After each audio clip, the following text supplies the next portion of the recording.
우리 모두 다 같이 마음을 정결하게 해가지고 주연절로 세 번째 주일 예배를 드리시겠습니다.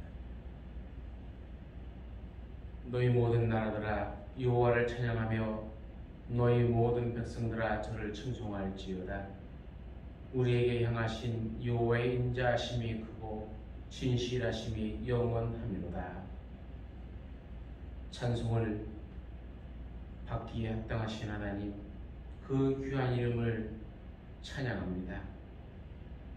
우리의 입술에 모든 말과 마음을 다하여 그 이름을 송축해 하옵소서. 우리의 모든 힘과 행동을 함께 모아 주님을 찬양케 하옵소서. 우리가 드리는 찬양을 받아 주옵소서. 오늘 예배를 드리는 온 백성 위에 성령님께서 임재하여 주옵소서. 우리의 모든 일들을 일일이 주관하여 주옵소서. 우리의 삶이 그리스도의 영광을 높이 나타내기를 간절히 원합니다. 주님, 교회가 속히 회복되게 하옵소서. 성도들의 심령마다 회복의 역사가 일어나게 하옵소서. 낙망하지 말고 근심하지 말고 주님과 동행하는 삶을 살게 하옵소서. 주의 백성들이 주로 말미암아 기쁨을 이기지 못하게 하옵시며 오늘 드리는 예배를 통하여 하나님을 친히 뵙는 영광이 임하는 시간이 되게 하옵소서. 예수님의 이름으로 기원하옵나이다. 아멘. 찬송가 411장을 부르시겠습니다.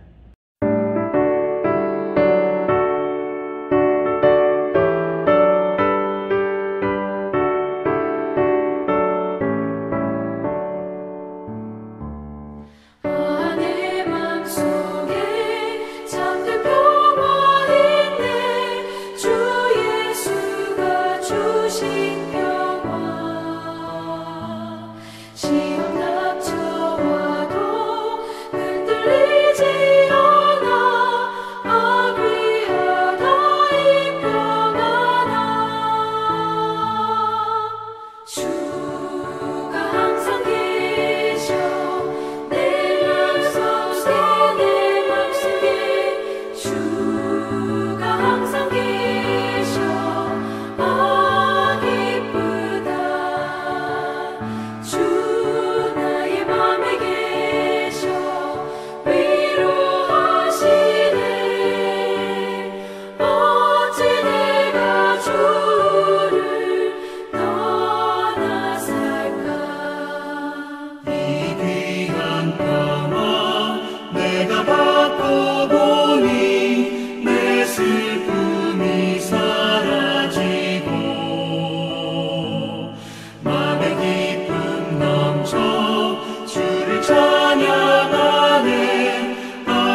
온 만물의 하나님이신 사랑하는 하나님 아버지, 이 모임 중에 함께 계시는 아버지를 마주 대하기를 원합니다. 아버지를 대하듯 서로가 서로를 대할 수 있게 하여 주옵소서. 슬픔에 대한, 고통에 대한, 어려움과 아픔에 대한 우리의 감정을 다시 일깨워 주옵소서. 그래서 서로에 대해 기꺼이 기뻐하지만 또한 충분히 아파할 수 있게 하옵소서. 사랑과 소망과 행복에 대해서도 이야기하지만 탐욕과 미움과 증오와 분노에 대해서도 이야기할 수 있기를 원합니다. 거짓과 속임과 미움과 질투와 온갖 죄악들이 풍성한 세상 가운데 살아가면서 불만과 불평보다는 친히 이런 세상 속에서 삶을 사셨고 우리에게 모범을 보여주신 예수님을 깊이 묵상하게 하옵소서. 떡과 포도주로 제자들을 먹여주신 예수 그리스도를 본받아 우리도 우리의 각자의 생김새를 혐오하지 않고 서로 먹고 먹일 수 있게 해 주옵소서. 아버지 하나님, 하나님의 은혜가 절실히 필요합니다. 머리로 생각하고 논리로 되는 이해가 아니라 편견과 고집이 꺾어지는 은혜가 필요합니다. 오늘 아버지의 말씀을 우리가 먹겠습니다. 친히 십자가에 달려 피 흘려주신 떡과 포도주의 삶을 감사하게 받는 우리의 믿음이 되게 하여 주옵시고, 그리하여 우리로 배고파서 쓰러지지 않고 떡과 포도주로 인하여 살아나는 은혜를 주옵소서. 오늘도 하늘 양식으로 우리를 채워주시기를 간절히 원하오며 예수님의 이름으로 기도드리옵나이다. 아멘. 오늘 계시는 우리 주님의 말씀은 고린도후서 4장 16절과 18절의 말씀입니다. 말씀을 봉독합니다. 그러므로 우리가 낙심하지 아니하노니 우리의 겉사람은 낡아지나 우리의 속사람은 날로 새로워지도다. 우리가 잠시 받는 환난에 경한 것이 지극히 크고 영원한 영광에 중한 것을 우리에게 이루려 함이니 우리가 주목하는 것은 보이는 것이 아니요 보이지 않는 것이니 보이는 것은 잠깐이요 보이지 않는 것은 영원함이라. 아멘. 성가 찬양을 부르겠습니다. 나의 안에 거하라입니다. 아시는 분은 같이 불러주시기를 바랍니다.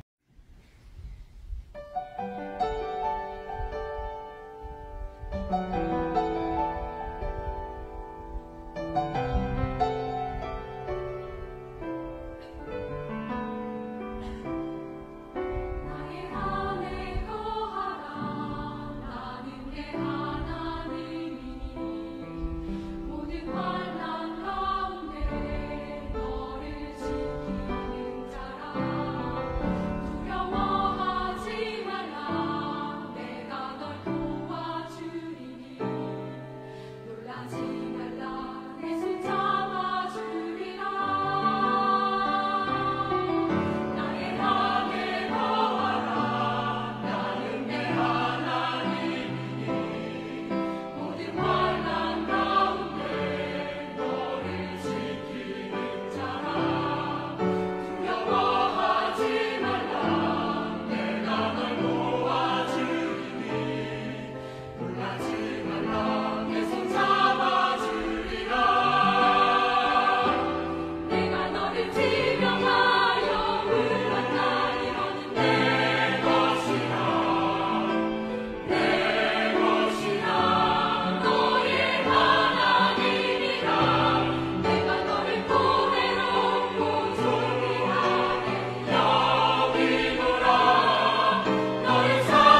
혼돈과 공허와 흑암 속에 있는 이들을 사랑으로 품어주시고 빛을 창조하신 그 하나님의 사랑이 오늘 예배드리는 모든 이들과 함께 하시기를 간절히 바랍니다. 매년 새해를 맞이할 때마다 가슴 벅찬이란 말을 상투적으로 써왔지만 올해는 차마 이 어구를 사용하지 못하였고 지금도 여전히 못 쓰고 있습니다. 우리는 여전히 위기의식이 우리를 확고히 감싸고 있기 때문에 그런 것이죠. 하지만 우리는 이 아슬아슬한 균형을 유지하며 여기까지 왔고 다시 한 주간의 출발의 선에 서 있습니다. 지난 주에 우리는 하나님에 의해 말씀에 의해 끌려가는 사람이 되어야 되고 또 매력적인 사람들이 되어서 다른 이들을 끌고 가는 사람이 되어야 됨을 말씀을 드렸습니다. 오늘은 예수 안에 있는 사람은 어떻게 새로워지는 삶을 살 수 있을까? 그것에 대해서 말씀을 드리고자 합니다. 우리가 새로워지는 삶을 살기 위해서는 세 가지를 명심해야 됩니다. 첫 번째는 서로 미소 지으며 어깨 동무하며 살아가야 됩니다. 1996년에 노벨 문학상을 받은 폴란드 시인 비스와바 심보르스카의 시가 있죠. 두 번은 없다라는 시의 제목이 있습니다. 지금 우리에게 주어진 이 시간이 기적임을 일깨워주는 시입니다. 두 번은 없다. 지금도 그렇고 앞으로도 그럴 것이다. 그러므로 우리는 아무런 연습 없이 태어나서 아무런 훈련 없이 죽는다. 우리가 세상이란 이름의 학교에서 가장 바보 같은 학생일지라도 여름에도 겨울에도 낙제는 없는 법. 시인은 이 세상이란 학교에서 아무리 바보 같은 학생이라도 낙제는 없다라고 말합니다. 그래서 마무리에 미소 짓고 어깨 동무하며 우리 함께 일치점을 찾아보자. 비록 우리가 두 개의 투명한 물방울처럼 서로 다를지라도 하면서 시를 끝냅니다. 많은 것을 생각하는 시입니다. 얼굴이 웃으면 마음도 따라 웃는다지요. 곁에 선 사람을 밀어내야 할 사람으로 보지 말고 서로 어깨를 걸고 함께 걸어가야 할 버치로 삼을 줄 알아야 우리의 생이 든든해져 가는 겁니다. 하나님께서 우리를 교회 지체로 부르신 것은 바로 그런 삶을 연습하라는 뜻이 아니겠습니까? 우리가 얻게 할 동반자는 누굽니까? 첫 번째는 하나님이시죠. 하나님을 만나는 경험이 우리에게 있어야 되고 하나님과 동행하는 경험이 있어야 됩니다. 바울에게 있어서 부활하신 주님과의 만남은 어떤 의미이겠습니까? 박해하는 자에게서 박해받는 자로의 변화 속에 그 답이 있지 않겠습니까? 이런 극적인 방향 전환은 다마스커스 체험이 그에게 얼마나 압도적이었는지를 말해 줍니다. 종교 체험을 흔히 브레이크스루라고 합니다. 말로 설명하는 이들이 있습니다. 돌파 또는 획기적인 그런 뜻입니다. 무엇인가에 의해 확 돌파되어진 깨뚫려지는 체험이라 해도 과언이 아닐 것입니다. 이것은 익숙하고 평온하던 삶에 균열이 생기고 더 이상 나 좋을 대로 살 수 없게 되는 체험이죠. 그것은 의지적 노력으로 이룬 성과가 아니라 내게 무제약적으로 발생하는 사건이라고 할 수 있습니다. 박해하는 자에서 박해받는 자로의 삶의 전환. 바울은 이것을 결코 손해보는 일, 내 삶의 손실로 생각하지 않았습니다. 무상의 기쁨으로 생각하였습니다. 부름을 받는 그 순간부터 그런 부끄러운 일과 간교한 일을 하지 않았습니다. 하나님의 말씀을 왜곡하지도 않았고 오히려 진리를 환히 드러냈습니다. 하나님의 영광을 아는 지식의 빛이 그에게 주어졌기 때문입니다. 실존의 어두운 밤이 지나가고 그는 빛 앞에 선 사람이 되었습니다. 뜻도 모른 채 맹목적인 열정에 쫓기듯 살던 옛 삶은 다 지나갔고 하나님의 뜻을 따라 사는 기쁨이 그를 확고하게 사로잡았던 것이죠. 그리스도와 동행하는 순간 모든 것이 달라집니다. 바울은 시련과 박해조차도 자기 속에 있는 기쁨을 빼앗아 갈 수 없다라고 말합니다. 사도로 부르심을 받은 이후 그의 삶은 우리가 일상적으로 꿈꾸는 나른하고 느긋하고 허젓한 행복과는 거리가 멀었죠. 시련의 연속이었습니다. 오죽하면 나는 날마다 예수의 죽음을 몸으로 경험한다라고 얘기했겠습니까? 하지만 시련은 그를 예수와 분리시키는커녕 더 깊이 결합시켰고 마침내 예수의 생명이 그의 몸 안에 확고하게 자리 잡는 계기가 되었습니다. 바울은 자기 속에 깃든 그 예수의 생명을 질그릇 속에 간직한 보물이라 이렇게 표현을 하였습니다. 바울은 로마서 8장에서 우리를 그리스도의 사랑에서 끊을 것은 아무것도 없다라고 말하죠. 환난이나 곤고나 박해나 굶주림이나 헐벗음이나 위험이나 칼로도 빼앗아갈 수 없는 보물을 마음에 간직한 사람, 그 사람이 바로 성도입니다. 그래서 바울은 이렇게 고백합니다. 로마서 8장 37절에 이 모든 일에 우리를 사랑하시는 이로 말미암아 우리가 넉넉히 이기느니라. 아멘. 우리가 주님과 동행하게 되면 이 당당함, 이 확신이 우리 마음속에 가득할 것입니다. 우리는 모든 일에 기뻐할 수 있게 될 것입니다. 그것은 나의 바람이 다 충족되었기 때문이 아니라 하나님 편에 서서 하나님의 꿈을 꾸는 자로 살고 있다는 자각에서 주어지는 것이죠. 여러분 가운데도 이 기쁨이 충만하기를 간절히 축원합니다. 두 번째로는 우리는 교회 교우들과 어깨동무를 같이 해야 합니다. 어린 시절 집에서 내쫓겨 30년을 거리로 살았던 선천성 뇌성 마비 환자가 있었습니다. 그는 정확히 듣고 생각하기는 해도 그것을 남에게 전달하는 것은 거의 불가능했기 때문에 구걸 외에 어떤 다른 일을 할 수가 없었습니다. 번화가 골목에 앉아서 하루 구걸하는 돈이 4만 원에서 5만 원 정도 되었지만 그 허기진 배를 채울 수가 없었어요. 그 이유는 은실적 문 안으로 들어서자마자 그의 모습을 보고 사람들이 바로 쫓아내버리기 때문입니다. 구걸이 아니라 당당한 손님으로 돈을 내겠다 해도 모든 식당들은 그에게 음식을 팔지 않았어요. 그 이유는 몸이 떨리고 뒤틀려서 이 수저로 음식을 먹어도 입으로 들어가는 것보다 흘리는 밥이 더 많아서 주인을 지저분하게 만들어 영업에 지장을 주었기 때문에 그렇죠. 사정이 그렇다 보니 장가가는 일은 생각조차 하지 못한 일이 되었고, 자신을 향해 문을 꼭 닫은 지상에서 결국 그가 찾아가야 될 곳이 아무것도 없는 그였습니다. 그럼 마지막으로 찾아간 곳이 바로 창녀촌입니다. 돈만 내면 저들처럼 문전박대를 하지 않기 때문에 그렇습니다. 어느 날 그는 창녀촌에 가서 어울리지 않는 비싼 음식을 주문했습니다. 그리고 한 가지를 더 주문했어요. 그것은 무엇이냐면 먹여달라라는 주문이었습니다. 돈이라면 독약이라도 마다하지 않던 한 창녀가 음식상을 차려 들고 들어옵니다. 그리고 거린에게 먹여주기 시작했습니다.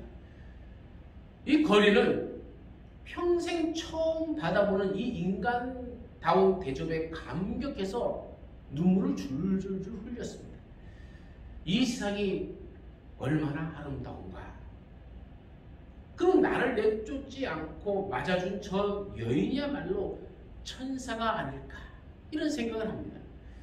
그러니 힘들게 입을 열어 이렇게 얘기합니다. 당신이 바로 천사야. 참 힘든 말이었습니다. 그런데 이 말을 들은 창녀는 깜짝 놀랐습니다. 문 남성들의 천대와 사회의 냉대만을 받아오던 내가 천사라니. 그런데 그 거리는 당신이 바로 천사라고 말하는 것이 아닙니까? 한평생 처음 듣는 이 아름다운 말에 창녀는 감격했습니다. 그 감격은 눈물이 되어 흘렀습니다. 눈물을 흘리며 창녀는 거린에게 말했습니다. 창녀를 천사라고 말하는 당신이야말로 천사입니다. 둘은 이렇게 서로 천사라고 고백합니다. 그리고 그 고백 속에 이들은 서로 사랑하게 되었고, 나의 천사 하면서 두 사람은 결혼식을 올리게 되었습니다. 많은 축하객들의 감동과 눈물과 축복 속에서 그들은 지금 아담한 가게를 열어 장사를 하고 있습니다. 거리는 이제는 문전박대를 당하지도 않고, 게다가 매일 밥을 먹여주는 아내가 있기에 이 세상은 에덴 동산이라고 찬양합니다. 창녀였던 아내도 이제는 가전 수모를 당하지 않아도 살 수 있고, 남성들을 저주하지 않고 진심으로 한 남성을 사랑할 수 있어서 매일매일을 축복으로 살아간다고 기뻐했습니다. 그들을 이토록 새롭게 한 것은 누굴까요? 거린을 구한 것은 사회복지정책도 아니고 자선도 아니었습니다. 바로 창녀였습니다. 창녀를 구한 것은 윤락방지법도 아니요, 성직자도 아니요, 상담자도 아니었습니다. 바로 거린이었습니다. 이것을 상생이라고 얘기합니다. 서로 돕고 살아가는 것이지요. 인생이란 서로 돕고 살면 천국인 것입니다. 서로 미워하고 살아가면 지옥인 것입니다. 교회는 서로 사랑하는 것입니다. 교회 안에서 하나님에 대한 사랑이 있고 하나님은 우리에 대한 사랑이 있습니다. 성도 서로는 서로가 이와 같은 사랑의 공동체가 교회여야 됩니다. 상대방을 향해서 미워했던 사람들에서 멸시받았던 사람들을 향해서 당신은 천사입니다 라고 말하는 교회가 참된 교회입니다. 그런 곳이 에덴 동산이겠죠. 하나님이 우리를 현곡교회로 부르신 것은 바로 이곳을 사랑이 넘쳐가고 하나님의 복이 넘쳐나는 에덴으로 만들어라 하신 하나님의 명령인 줄로 믿습니다. 그러기 위해서 우리는 내 옆에 있는 교인 한 생명을 그들을 향해서 기꺼이 웃으면서 당신은 천사입니다 라고 말을 할 수 있어야 됩니다. 우리 교회의 모든 교인들은 2021년에 서로를 바라볼 때마다 당신은 천사입니다 라는 그런 고백을 하는 아름다운 하나님의 자녀들이 되어지기를 간절히 축원합니다. 그럼 두 번째로 낙심하지 말고 불굴의 용기를 가지고 나아가야 됩니다. 바울은 시련 속에서 기뻐하고 감사하고 찬미하며 살았습니다. 불굴의 삶이죠. 불굴의 삶 혹은 믿음이란 것은 어떤 경우에도 인생의 경주를 포기하지 않는 삶을 말하죠. 표대이신 그리스도를 바라보고 나가노라면 수없이 많은 난관에 봉착하기 마련이죠. 산이 가로막을 때도 있을 것이고 거센 물살이 우리를 방해할 수도 있고 악한 이들이 우리를 해치려 할 수도 있습니다. 어려움을 자꾸 겪다 보면 또 우리 자신도 의기소침해지곤 합니다. 그래서 많은 이들이 목표를 수정하고 싶은 유혹에 시달리기도 합니다. 산을 오르다가 힘들다고 그냥 계곡에 발을 담그고 노는 적이죠. 등산은 그래도 됩니다. 그러나 신앙생활은 그러면 안 됩니다. 세상과 타협을 할 때마다 우리가 스스로 하는 말이 있습니다. 그래도 나는 최선을 다했어. 이만하면 나로서 할 만큼 한 거야. 참으로 슬픈 자기 변명이고 자기 위안이죠. 바울 사도의 말이 죽비가 되어서 우리의 나른한 이 어깨를 내비칩니다. 우리는 낙심하지 않습니다. 라고 바울은 말합니다. 낙심한다는 것은 시달림을 받아서 기운이 쇠해지는 것을 말합니다.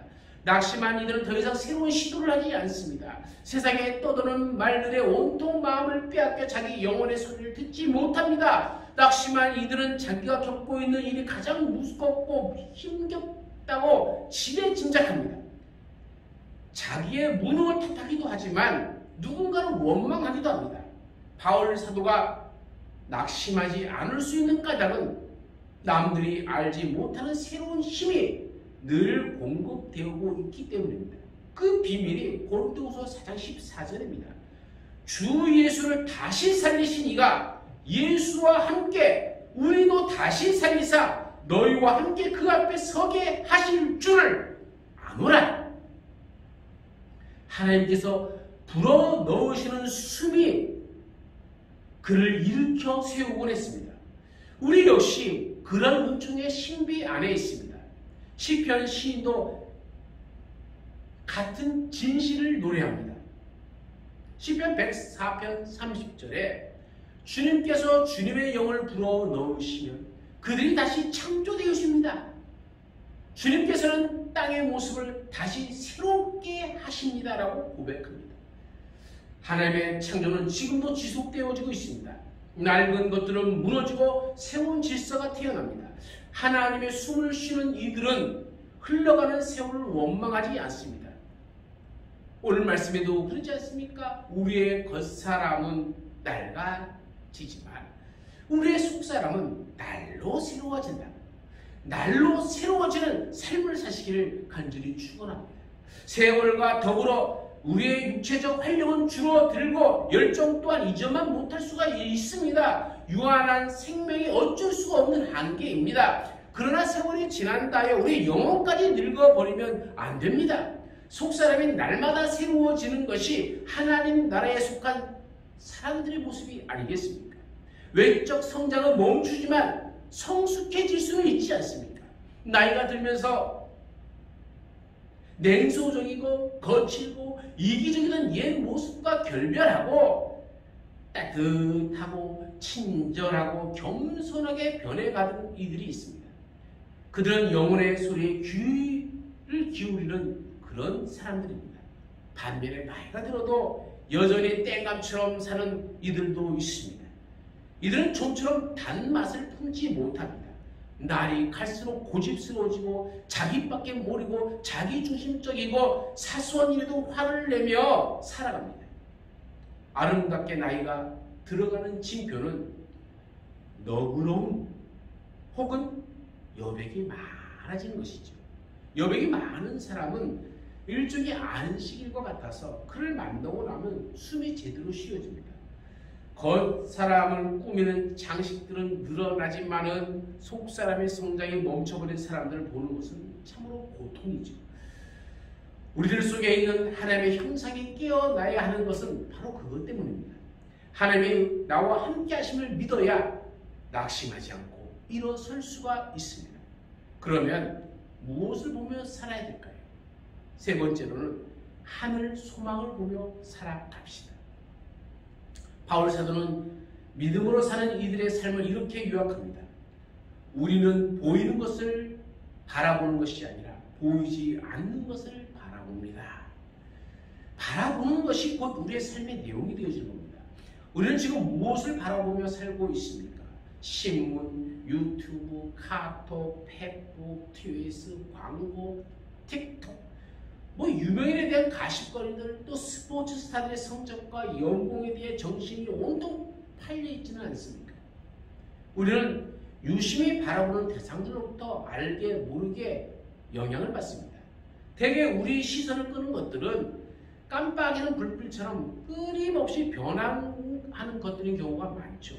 새로운 정보가 생산되고 유통되어지고 소비되어지기까지 걸리는 시간이 점점 짧아지고 있습니다. 정보는 축적되기보다 재빨리 사라져버립니다. 사람들은 그것을 따라잡기에 바빠서 깊은 사색이나 성찰의 시간을 마련하지 못합니다. 시간의 향기가 깃들 틈이 없다는 말입니다.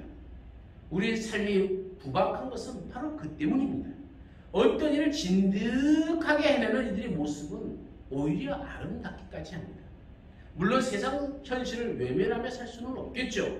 좋든 싫든 우리는 속하여 있는 사회로부터 어느 정도 영향을 받기 때문에 그렇습니다. 함께하는 세상을 정의와 공의의 토대 위에 세우는 일을 위해서 우리는 목소리를 높여야 할 때도 있고 저항의 깃발을 들어야 할 때도 있습니다. 그렇지만 한순간도 잊지 말아야 할 것은 보이지 않는 세상, 그 보이지 않는 세상의 부름입니다. 믿음의 사람들은 보이지 않는 토대 위에 인생의 집을 짓습니다. 그 토대는 하나님의 꿈, 곧 약속입니다. 믿음의 사람은 다른 세계를 바라보는 사람이 아닙니다. 그런 세상을 가득 채우고 있는 하나님의 영을 느낍니다. 우리가 살고 있는 이 땅이 하나님이 머무시는 곳임을 알아차립니다. 그에게 삶은 신비입니다. 그는 눈에 보이지 않는 영의 음성에 귀를 기울이며 삽니다. 그리고 아직 도래하지 않는 세계를 이루기 위해 수고하기를 마다하지 않습니다. 우리는 이 부박한 시대에 하나님의 자녀로 부름을 받았습니다. 예언자로 부름을 받았습니다. 예언자는 보는 사람입니다. 하나님의 눈으로 세상을 보고 하나님의 정령을 느끼는 사람입니다.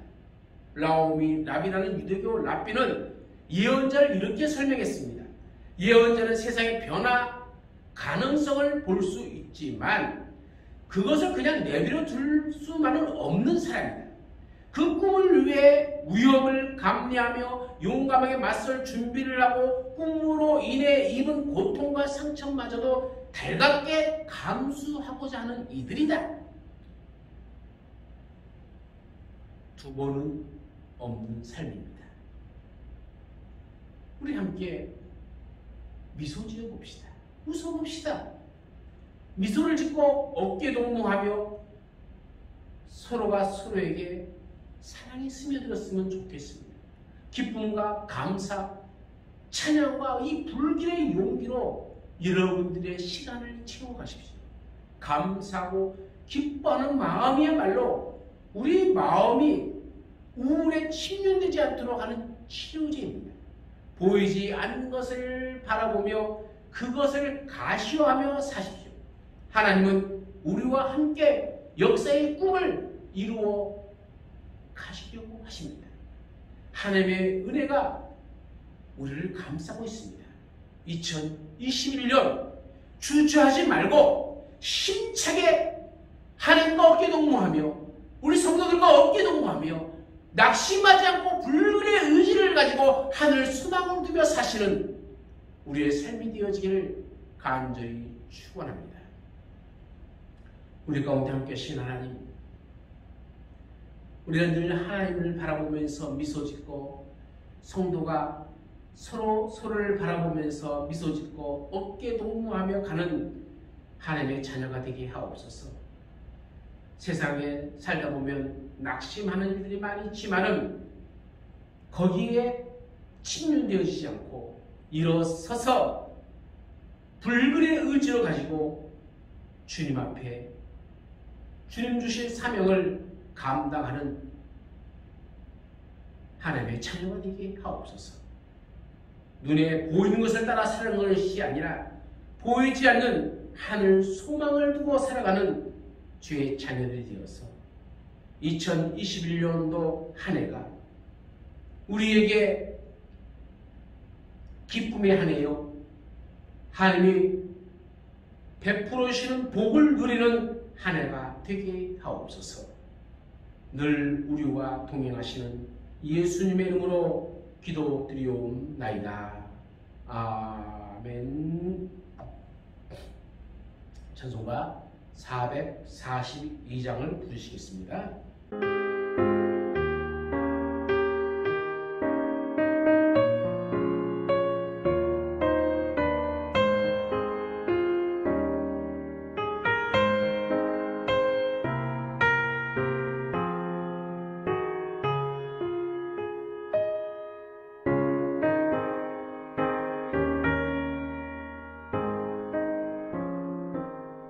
저 장미꽃 위에 있음 아직 맺혀 있는 그때에 귀에 흐르니 소리 들리니 주 음성 분명하다. 주님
2021년도 한 해 하나님의 동역자로 교회에서 서로 간에 어깨 동무하며 동역하는 하나님의 자녀로 서게 하옵소서. 낙심하지 말고 불굴의 의지로 다시 서게 하옵소서. 감사와 기쁨으로 하늘 소망을 가슴 품에 품고 보이지 않는 표대를 향하여 걸어가는 한 해가 되게 하옵소서. 말씀을 붙잡고 이제 세상 속으로 나아가는 주의 자녀들과 저들의 가정과 교회에 이 나라와 민족과 주께서 세우신 모든 교회들을 위해 우리 주 예수 그리스도의 한량없는 은혜와 하나님 아버지의 그 크신 사랑하심과 성령님의 인도하심과 교통하심의 역사와 도우심의 은총이 영원토록 함께 있을지어다. 아멘.